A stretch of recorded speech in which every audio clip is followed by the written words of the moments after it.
ये आपकी संपत्ति है। ये पीएसयू किसके हैं, किसके लिए बनाए गए? आपके लिए बनाए गए, जो ऐसे एक के बाद एक इनको बेचे जा रहे हैं, दिए जा रहे हैं। इसी से तो आपका रोजगार आता है। छोटे उद्योगों से, छोटे व्यापारियों से आपका रोजगार आता है। किसी बड़े अडानी से नहीं आता। रोजगार नहीं देते, छीनते हैं आपका रोजगार। तो आप समझ क्यों नहीं पा रहे हैं? आप गैस के सिलेंडर के लिए 1000 रुपए दे रहे हैं और यहां आपकी सारी संपत्ति किसी को सौंपी जा रही है। राहुल गांधी जी ने क्या कहा? अरे कौन सा इतना बड़ा जुल्म कर लिया कि आपसे 2 सवाल पूछ लिए, जवाब नहीं दे पाए ना, घबरा गए। और जो अहंकारी होते हैं, तानाशाह होते हैं, क्या करते हैं? जब सवालों का जवाब नहीं दे पाते तो पूरी सत्ता को लेकर जनता को दबाने की कोशिश करते हैं। जो सवाल उठाता है उसको दबाने की कोशिश करते हैं। आपने कभी सोचा है, आंखें खोलिए, आपने कभी सोचा है कि ये पूरी सरकार, ये सारे मंत्री, ये सारे सांसद एक आदमी को बचाने की क्यों इतनी कोशिश कर रहे हैं? इस अडानी में है क्या कि इसको आप सारी संपत्ति दे रहे हो देश की? 20 हजारों करोड़ शेल कंपनियों में इनकी हैं और आप इन पे इंक्वायरी नहीं कर सकते? ये अडानी है कौन कि आप सब उनका नाम उठते ही बौखला जाते हैं और उनको बचाने में लग जाते हैं? देखिए, आप इस देश के देशवासी हैं। ये देश आपका है, ये लड़ाई आपकी है। आज तमाम नौजवान बेरोजगार क्यों हैं? हम इश्तिहार तो देख रहे हैं, होर्डिंग देख रहे हैं, मदर ऑफ डेमोक्रेसी लिखा है। कहते हैं कि हमारी अर्थव्यवस्था बहुत तेजी से आगे बढ़ रही है, तो इतने नौजवान बेरोजगार क्यों हैं? तो जहां जहां हम जाते हैं बेरोजगार नौजवान क्यों दिखते हैं? इतनी महंगाई क्यों है? इतनी महंगाई क्यों है? क्या आप इतने बड़े काम कर सकते हो लेकिन एक गैस सिलेंडर का दाम कम नहीं कर सकते? आप छोटे व्यापारियों की मदद नहीं कर सकते? आप रोजगार नहीं बनवा सकते? तो फिर आपकी सरकार किस काम की है? लोगों को दबाने के लिए है या अडानी जी को आगे बढ़ाने के लिए है? तो आज ये समय आ गया है कि हमें गंभीरता से सोचना पड़ेगा। ये सरकार पूरी कोशिश करती है कि आपका ध्यान भटकाया जाए। अब आप सोचिए, कन्याकुमारी से कश्मीर तक एक आदमी चला, उसके साथ लाखों लोग चले। क्या पैगाम लेके चला? किस लिए चला? उसके दिल में क्या भावना थी कि लाखों लोग देश भर से उससे जुड़ के चले? समता, एकता की भावना थी। आज आपके सारी मीडिया, आपके सारे मंत्री, आपके सारे सांसद, आपके सारे कार्यकर्ता कह रहे हैं कि राहुल जी ने विदेश जाकर देश का अपमान किया, राहुल जी ने एक वर्ग का अपमान किया। क्या एक आदमी जो कन्याकुमारी से लेकर 5000 किलोमीटर कश्मीर तक चल के ये रोज रोज कहता है कि इस देश को एक होना चाहिए, सबको समान दृष्टि से देखना चाहिए, क्या ये आदमी देश का अपमान कर सकता है? क्या ये आदमी एक वर्ग का अपमान कर सकता है? तो ये आदमी क्या कर रहा है? ये आपकी आवाज उठा रहा है। ये क्या कह रहा है? कह रहा है कि गरीबों को अपना हक दो, नौजवानों को अपना हक दो, महिलाओं को अपना हक दो। यही तो कह रहा है। और हक क्या है? हक ये है कि जो आपका है वो आपके हाथों में जाना चाहिए, किसी बड़े उद्योगपति के हाथ में नहीं, जो प्रधानमंत्री जी के मित्र हैं। ये है आपका हक। उसी हक की लड़ाई लड़ रहा है। तो आप समझिए, ये एक इंसान की बात नहीं है, ये एक राहुल गांधी की बात नहीं है, ये पूरे देश की बात है। जब हम कहते हैं लोकतंत्र को बचाना है, तो हम किस बात की को बचाने की कह रहे हैं? क्या कह रहे हैं हम? लोकतंत्र क्या होता है? खुल के जवाब मांगो, सवाल उठाओ। यही तो लोकतंत्र है कि आपको कोई आपत्ति है, कोई समस्या है, आप किसी के पास जाकर अपना हक मांग सकते हैं। आप कह सकते हैं भाई हमारे लिए ये क्यों नहीं किया, इतनी महंगाई क्यों है, हमारे लिए रोजगार क्यों नहीं बनाए।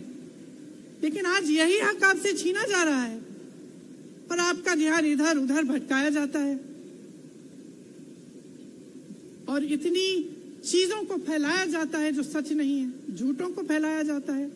आप सोचिए, राहुल गांधी दुनिया के सबसे बड़े जो शिक्षा के संस्थान है वहां से पढ़ के आए हैं। हार्वर्ड और कैम्ब्रिज की उनकी डिग्री है। कैम्ब्रिज से उन्होंने इकोनॉमिक्स में मास्टर्स डिग्री, एमफिल डिग्री उनको मिली। आप उसको पप्पू बनाते हैं। पूरे देश भर में आपकी सहायता के साथ मेरे मीडिया के दोस्तों, डिग्री आपने देखी नहीं, सच्चाई आपने देखा नहीं, उनको पप्पू बना दिया। फिर पता चला कि ये पप्पू तो यात्रा में निकल आया और पता चला कि ये तो पप्पू है ही नहीं। इसके साथ तो लाखों लोग चल रहे हैं। ये ईमानदार भी है, ये सब बातों को समझता भी है, ये जनता के बीच जा रहा है, जनता की समस्याओं को सुन रहा है, तो जनता इसके साथ चली जा रही है। तो घबरा गए कि राहुल गांधी ने संसद में वो सवाल उठाए जिनका उनके पास जवाब नहीं है।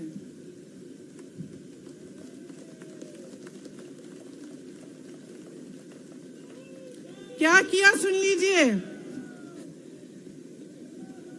एक तरफ से हंसी भी आती है कि एक आदमी को रोकने के लिए इतना सारा करना पड़ा।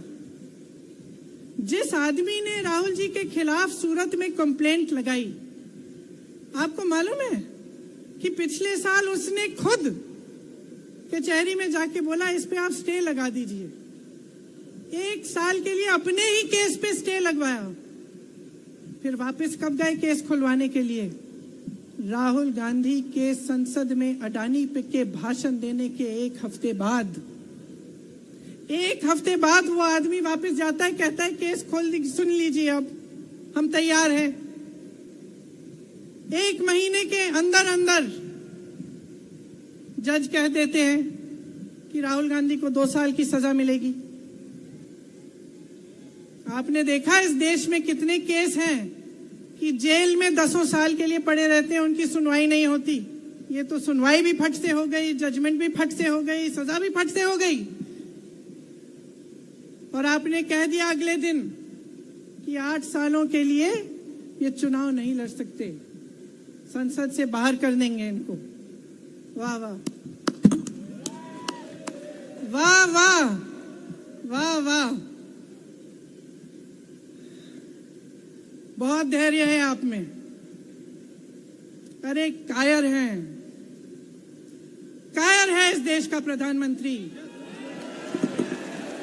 लगा दो केस मुझ पर, लगा दो केस मुझ पर, जेल ले जाओ मुझे भी, लेकिन सच्चाई ये है कि इस देश का प्रधानमंत्री कायर है।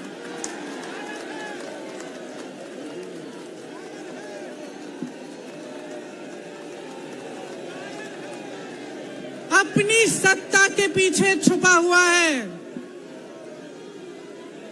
अहंकारी है और इस देश की बहुत पुरानी परंपरा है, इस देश की बहुत पुरानी परंपरा है, हिंदू धर्म की पुरानी परंपरा है कि अहंकारी राजा को जनता जवाब देती है। और इस देश की बहुत पुरानी परंपरा है कि अहंकारी राजा को ये देश पहचानता है। मेरे परिवार ने मुझे एक चीज सिखाई है कि ये देश दिल से बोलता है और दिल से सुनता है। ये देश सच्चाई को पहचानता है और मैं जानती हूं कि आज वो दिन है जब से सारा कुछ बदलने लगेगा।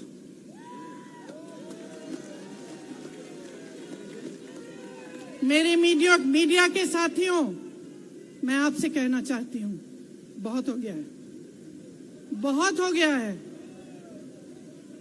मैं जानती हूं आप पर कितना दबाव है। मैं जानती हूं कि आपको लाइन भेजी जाती है कि आज आपको ये कहना है, आज आपको ये लिखना है, लेकिन आपकी एक बहुत बड़ी जिम्मेदारी है। आज लोकतंत्र खतरे में है। अगर सरकार सवाल उठाने वाले को 8 सालों के लिए संसद से निकाल सकती है, अगर कह सकती है कि तुम्हें चुनाव लड़ने की ही इजाजत नहीं है, तो बहुत गड़बड़ है, बहुत गलत हो रहा है। और ये लोकतंत्र के लिए ठीक नहीं है, ये इस देश के लिए ठीक नहीं है। जब आप पत्रकार बने, शुरू में जब आप काम के लिए आए, तो आपके दिल में भी ये होगी बात कि देश के लिए मैं सच्चाई बोलूंगा, मैं सच्चाई बोलूंगी। आज आप बोल नहीं पा रहे हैं, हिम्मत करिए, खड़े हो जाइए आप भी। और जैसे खड़गे जी ने कहा कि तमाम पार्टियों ने आज अपनी आवाज उठाई है, उनका हम सब धन्यवाद देते हैं। और हम सबको एक होना पड़ेगा, इसलिए होना पड़ेगा क्योंकि आज ये देश खतरे में है। आज इस देश की सारी संपत्ति एक आदमी को सौंपी जा रही है और उस आदमी को बचाने के लिए पूरी सरकार खड़ी हो जाती है। बहुत गलत हो रहा है। अगर आज मेरे भाइयों और बहनों आप इसको पहचान नहीं पाएंगे तो इस देश को बहुत खतरे में डाल देंगे। इसीलिए यहां खड़े हुए महात्मा गांधी जी की समाधि के कुछ ही गज दूर खड़े हुए मैं आपको याद दिलाती हूं कि कितनों ने इस देश के लिए अपना खून बहाया है, कितनों ने इस देश की धरती, इस देश की आजादी के लिए अपना खून बहाया है।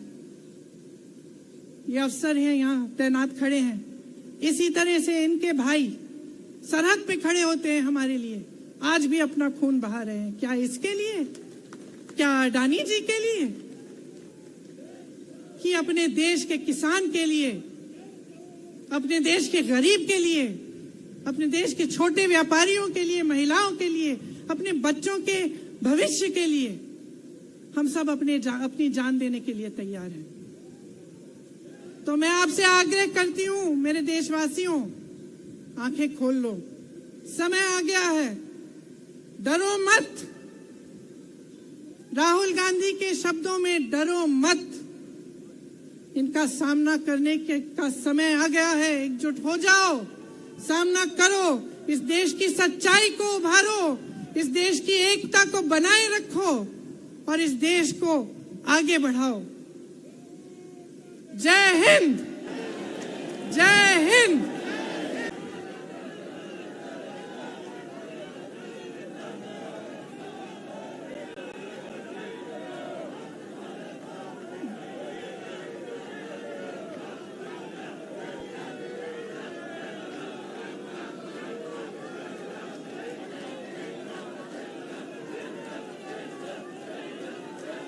अब बोलूं? इजाजत है? मेरे यूपी के भाइयों, बोलने दो। देखिए, यहां पे बैठे हुए मेरे मन में एक पुरानी बात आई। 32 साल पुरानी बात है। मई 1991 की बात है। मेरे पिता की शव यात्रा 3 मूर्ति भवन से निकल रही थी। अपनी मां के साथ और अपने भाई के साथ हम एक गाड़ी में बैठे थे। सामने भारतीय सेना की एक ट्रक थी, फूलों से लदी हुई थी। उसके ऊपर मेरे पिताजी का शव था। थोड़ी देर काफिला चला, 5-10 मिनट चला, फिर राहुल कहने लगे मैं उतरना चाहता हूं।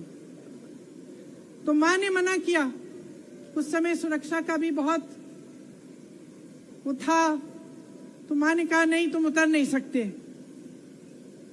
राहुल ने जिद की, नहीं मैं उतरूंगा। मैंने माँ से कहा माँ उतरने दो। राहुल गाड़ी से उतरा, वो सेना की ट्रक के पीछे खड़ा होके चलने लगा और 3 मूर्ति से लेके कड़ी धूप में अपने पिता के जनाजे के पीछे पीछे पैदल चलते चलते चलते चलते यहां पहुंचा। इस जगह से कुछ 400-500 गज दूर यहां पर मेरे शहीद पिता के अंतिम संस्कार मेरे भाई ने किए।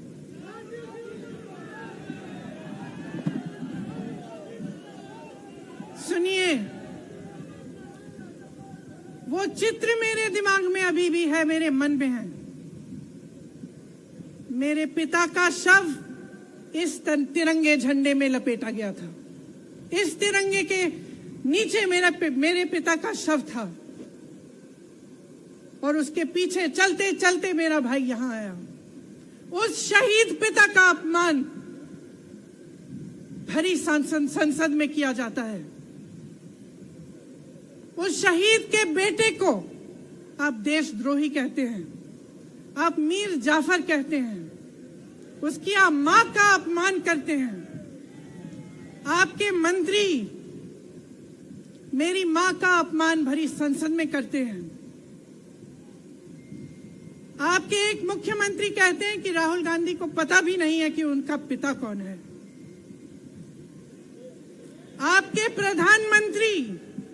आपके प्रधानमंत्री भरी संसद में खड़े होकर कहते हैं कि ये परिवार नेहरू नाम को इस्तेमाल क्यों नहीं करता। पूरे परिवार का अपमान करते हैं। कश्मीरी पंडित समाज के रिवाज का अपमान करते हैं, जिसके तहत एक बेटा अपने बाप के मरने पर पगड़ी पहनता है, परिवार की परंपरा को आगे बढ़ाता है। लेकिन आप पर कोई मुकदमा नहीं होता, आपको 2 साल की कोई सजा नहीं मिलती, आपको जेल की सजा नहीं मिलती, आपको संसद से कोई बाहर नहीं निकालता, आपको मना नहीं करता कि 8 सालों के लिए आप चुनाव नहीं लड़ सकते। क्यों? मैं पूछना चाहती हूं क्यों? आज तक हम चुप रहे हैं, हमारे परिवार का अपमान करते गए। मेरे भाई ने क्या कहा? संसद में वो मोदी जी के पास गए और उनसे गले लगे। मेरे भाई ने कहा मैं आपसे नफरत नहीं करता हूं, मेरे दिल में आपके लिए कोई नफरत नहीं है,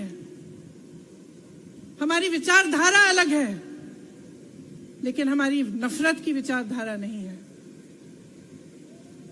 तो मैं पूछना चाहती हूं, एक आदमी का कितना अपमान करोगे?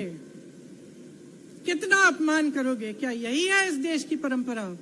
आप परिवारवादी कहते हैं, तो भगवान राम कौन थे? भगवान राम को वनवास में भेजा गया, उन्होंने अपने परिवार, अपनी धरती के प्रति अपना धर्म निभाया। क्या भगवान राम परिवारवादी थे? क्या पांडव परिवारवादी थे कि वो अपने परिवार की संस्कारों के लिए लड़े? और हमें क्या शर्म आनी चाहिए कि हमारे परिवार के सदस्य शहीद हुए इस देश के लिए, कि इस झंडे में उनका खून है, इस धरती में उनका खून है, इस देश के लोकतंत्र को मेरे परिवार के खून ने सींचा है। और जो सोचता है कि हमें अपमानित करके हमें डराएंगे, हमें धमकाएंगे, जो सोचता है कि तमाम एजेंसियों को लगाकर हम पे छापे मारकर हमसे कुछ भी कर ले, हमको हमें डराएंगे, वो गलत सोचते हैं। हम डरने वाले नहीं हैं। हम और मजबूती से लड़ेंगे। हम इस देश के लोकतंत्र के लिए कुछ भी करने के लिए तैयार हैं। इस देश के लोकतंत्र को, इसकी नींव कांग्रेस पार्टी के महान महापुरुषों ने की डाली है। कांग्रेस पार्टी लड़ी इस देश की आजादी के लिए और आज भी इस देश की आजादी के लिए ही लड़ रही है। कभी कभी मैं सोचती हूं, मुझे समझ में नहीं आता कि पब्लिक क्या सोच रही है। क्या देख नहीं रही है क्या हो रहा है? क्या आपको दिख नहीं रहा है कि आपकी सारी संपत्ति लूटी जा रही है, एक आदमी को दी जा रही है, गिने चुने उद्योगपतियों को सब कुछ दिया जा रहा है। किसकी संपत्ति है? ये राहुल गांधी की संपत्ति है, ये आपकी संपत्ति है। ये पीएसयू किसके हैं? किसके लिए बनाए गए? आपके लिए बनाए गए, जो ऐसे एक के बाद एक इनको बेचे जा रहे हैं, दिए जा रहे हैं। इसी से तो आपका रोजगार आता है।